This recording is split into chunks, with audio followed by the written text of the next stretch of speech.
السلام عليكم. أهلا بكم في عالم التطبيقات.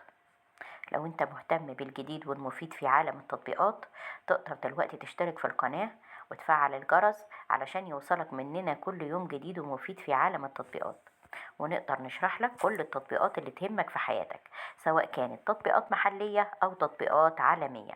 النهاردة هنتكلم عن تطبيق مطاعم الدهان.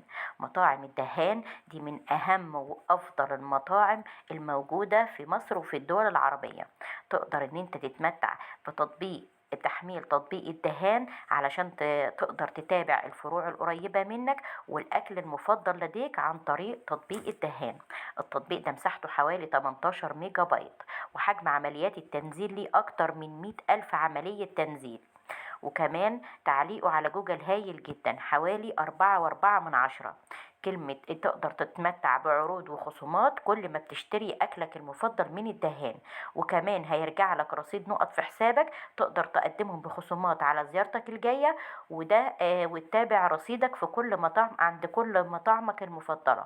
وكمان تبقى أول واحد يعرف بآخر العروض والخصومات اللي بيقدمها مطعم الدهان على كل الطعام المفضل ليك. تقدر كمان ان انت تبعت نقط الاكل اللي انت كسبتها دي لاصحابك اللي تعرفهم، وترجع لهم كمان جوائز من مطاعمك المفضلة.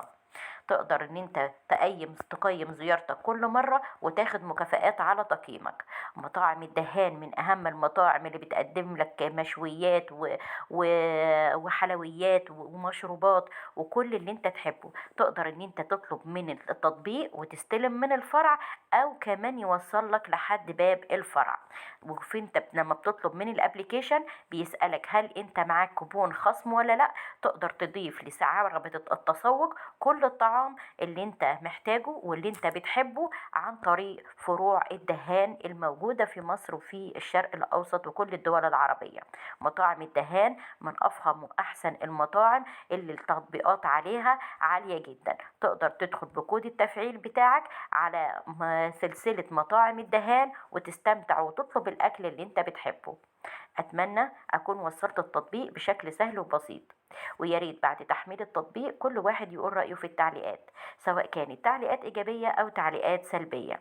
ولو انت شفت الفيديو ده بعد فترة ولقيت فيه أي تعديل أو تجديد للتطبيق، ياريت تبلغنا بيه عشان نعمل لك فيديو جديد بالتعديل والتحديث الجديد للتطبيق ونوصله ليك بشكل أفضل وأسرع. دلوقتي اشترك في القناة وفعل الجرس عشان يوصلك مننا كل يوم جديد ومفيد في عالم التطبيقات، أو تواصل معانا بأي استفسارات على صفحتنا، صفحة مراجع برامج على الفيسبوك.